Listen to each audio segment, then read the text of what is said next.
Duterte administration. Ito, pakinggan natin.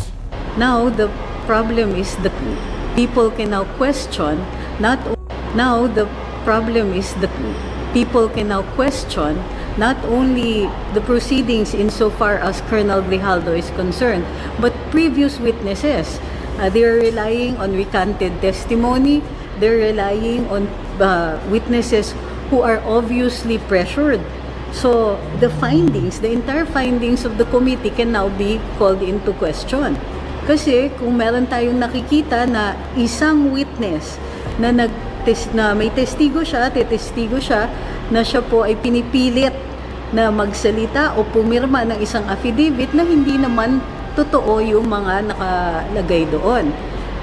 Alam natin na mayroong yung ibang mga witness din ay halos kapareho yung mga wordings na lumalabas sa kanilang mga affidavit na suddenly they change their minds, I see the light, meron na silang bagong affidavit, bago na yung direksyon ng kanilang pagtetestigo. Ngayon, ang kredibilidad na ng Quadcom at lalong-lalo na ng mga kongresista na directly in-identify nitong saksi ay maaaring questionin. Ito po ay posibleng makasuhan ng crime, hindi naman na fulfill, so frustrated yung kanilang attempt na mag-commit ng perjury silang lahat. So pagka perjury kasi dito sa Pilipinas, pwedeng several principals. Yung isa, yung tao na naghikayat o nagkukompel o nangmimilit na mag-perjure, at yung perjurer himself. So perjury by principal, and then by these principals, maaari silang imbestigahan. Hindi lang para dito sa attempt na mag-perjure si Colonel Grijaldo, pero pati dun sa ibang mga saksi. It's also a matter of time bago yung ibang mga saksi ay lumakas din ang loob at ituro ang Quadcom na namimilit sa kanilang testigo. So interesting ang drift ng Quadcom ngayon. Dati parang tuloy-tuloy, they were getting witness statements, tapos pasama ng pasama, dinidiin ng dating Pangulo, dinidiin ng ilang mga opisyalis ng PNP, dinidiin yung mga dating opisyalis ng PNP, may mga senador pa na involved. Now, the entire character of the proceedings sa Quadcom medyo under suspicion na. Sila na ngayon ang magiging defensive. Tignan natin kung itutuloy pa rin nila yung mga hearings at kung anong reaction ng mga kongresista dito.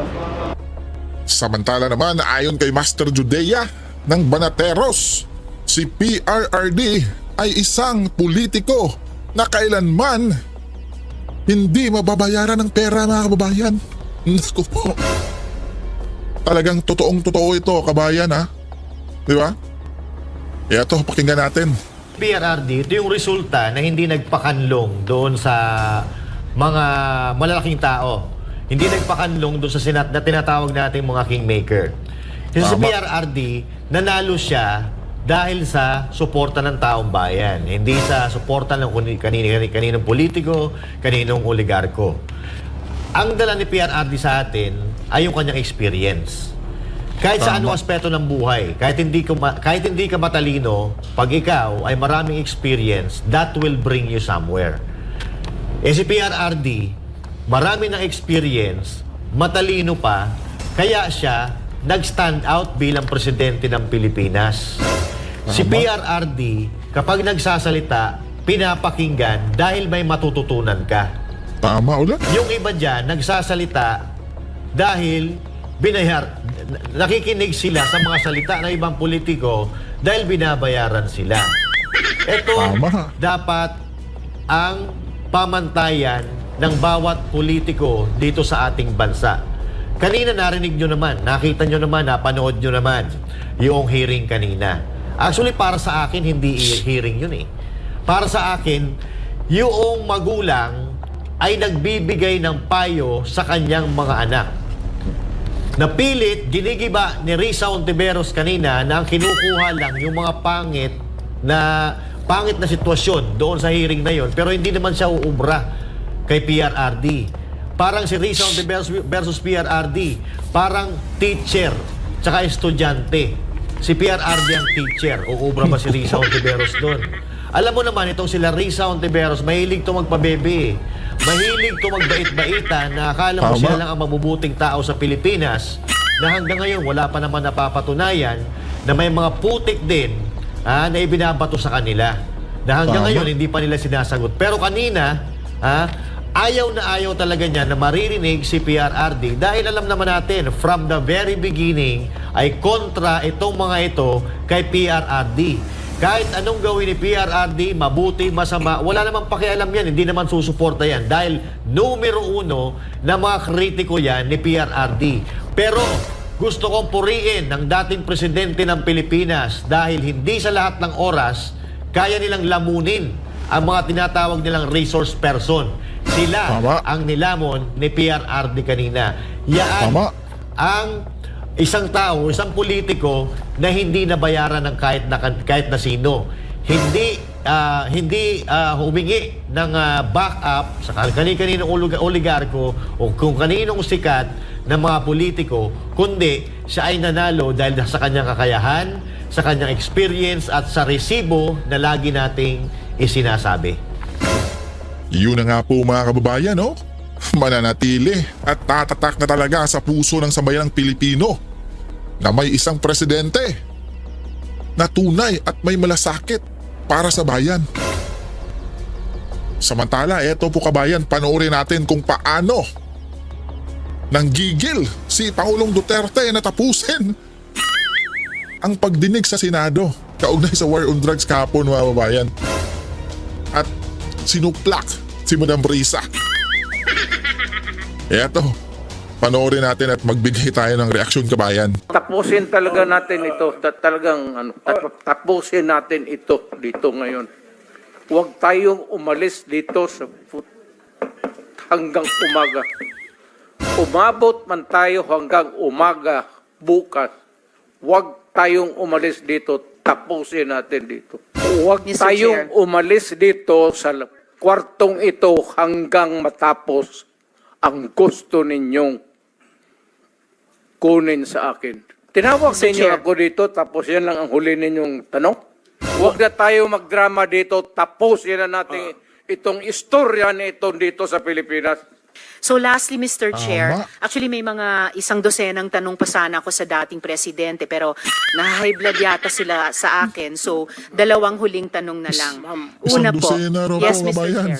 Ganun lang siguro kasi excited lang ako. First time ako naka-appear ng Senate. But walang personalan yan. It has nothing to do with you. Peace ba mga pati yung kabayan, character tatak ko. Duterte? Yung boses ko lang kasi excited.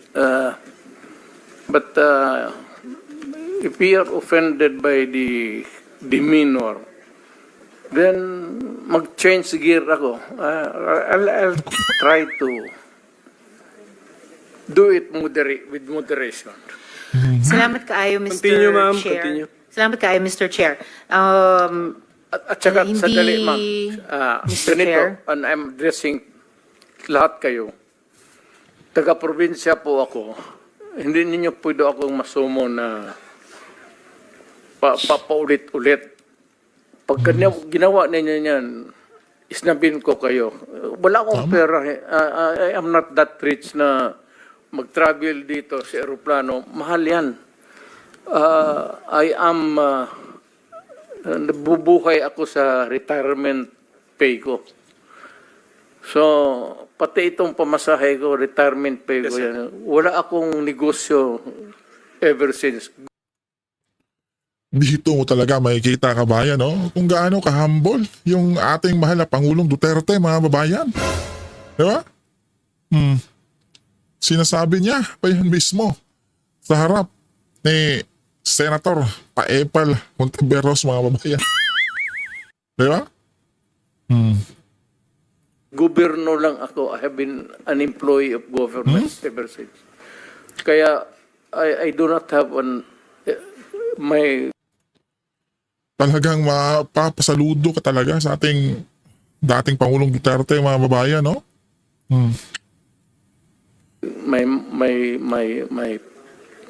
my public life is open to everybody. So, magastos masyado, ma'am. Kaya, kung maari lang, tapusin natin ito hanggang bukas. Huwag na tayo tama. umalis dito. Thank you, Tama, Mr. Mr. President. Salamat kayo, Mr. sir. Chair. Tapo, tapusin talaga natin ito.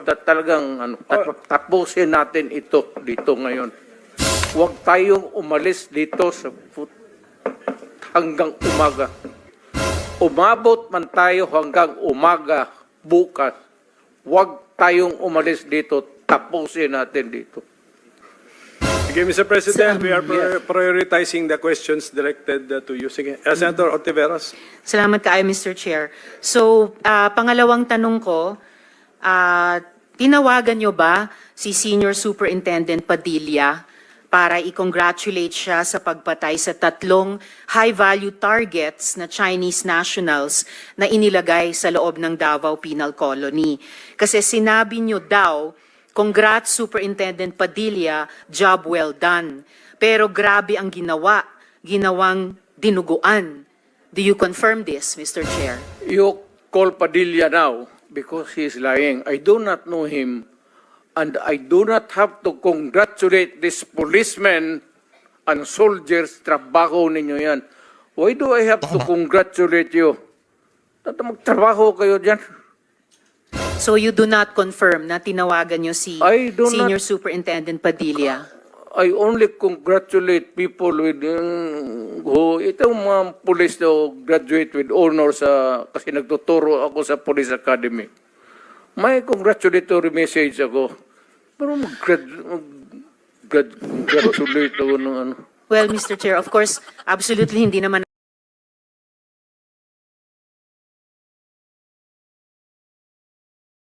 natin kailangan investigate yung graduating with honors sa academy. Pero yung EJ case sa war on drugs, kailangan talagang kaya natin iniimbestiga. Kaya ma'am, huwag Mr. tayong Chair, umalis dito sa kwartong ito hanggang matapos ang gusto ninyong Mangyari. kunin sa akin. well, Mr. Chair, Tama, so Mr. yung President. huling tanong ko for today, for the record, Bakit ano po? tinawag Mr. ninyo Chair. ako dito tapos yan lang ang huli ninyong tanong? May mga colleagues pa yata tayo, Mr. Chair, na magtatanong sa dating presidente. So, for the record, sinasabi nyo ba na ang mga drug users at drug criminals ay dinideserve nilang mamatay na lang kaysa pumunta sa jail? O para i-paraphrase ko si Patricia Evangelista, do some people need killing, Mr. Duterte? Ma'am, presidente ako. Nagagastos ako sa gobyerno. Bakit ako magbubuhay sa mga p***nang yan? Kung yung pera na ipapakain ko dyan sa preso, ibigay ko na lang doon sa mga tao dyan sa walang bigas. So, mas okay Walang pong trabaho. patayin sila kaysa Wala ipreso akong pakialam sila? dyan sa kriminal, ma'am. So, thank you for Kung making that of record. pakialam sa kriminal kung saan silang impernong gusto nilang pumunta. Well, Mr. Chair, for the record, you make your own history in this planet. yes, Mr. Yun ang Chair. gusto nilang mangyari. Doon sila sa impyerno at doon tayo magkita. Well, Mr. Chair, wala namang jurisdiction ng Senado sa impyerno. Dito lang sa bansa natin pwede tayong Ba't mag-investigate. doon tayo pupunta? Well, wala po akong tama. ambisyon pumuntang impyerno pa. Pero Mr. Chair, ang Hilain punto kita, lang ma'am. nito, ang punto lang nito ay nung magsisimula ang anumang police operation Tingnan mo yung mga kabayan, no? Yung tawa nasa likod ni Madam Risa, mga kabayan, no? Di ba? Mukhang tila sinasabi niya ng kanyang mga mata na idol ko na rin tong pangulo, dating pangulo na ito. Di ba?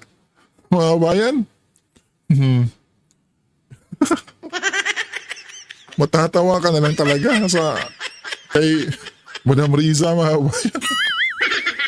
Talagang supalpal kay dating Pangulong Duterte, no? Yeah? operations, drug-related police operations, supposed to be, at sinabi ng mga resource persons, merong pong manual of operations, merong continuum of force, sa pag-enforce implement ng police anti-drug operation. So, ang premise is, yun na nga, arrest muna at build the case. Well, Mr. Chair, no, as a final word, I hope and I imagine that the Department of Justice is watching dahil ang daming admissions ng dating presidente involving criminal acts. Salamat kaayo. Kasaysayan na lang po maghuhusga. Salamat kaayo, Mr. Chair. Thank you. Talagang kasaysayan ang maghusga, Madam Riza. Ha? Talagang kasaysayan. Kasaysayan na din sa mga taga-suporta ni Tatay Digong na may isang senador na walang alam, kundi bumatikos lang, di ba? Senator Mr. Ontiveros. Chair. Yes, go ahead, Mr. President. Nagtataka ako hanggang ngayon ang Justice Department hindi pa nag-file ng kaso hanggang ngayon. Katagal lang. Oh, Katagal ano ko ngayon, na. Madam? Matagal ako pumapatay ng tao hanggang ngayon hindi pa sila nakapile ng kaso. Mr. Chair, another addition to the list that's growing by the minute. Okay, for the record, Mr. President. Wala na tayo- Mr. wag na tayo President, for the record, kasi may nagtanong din sa akin eh.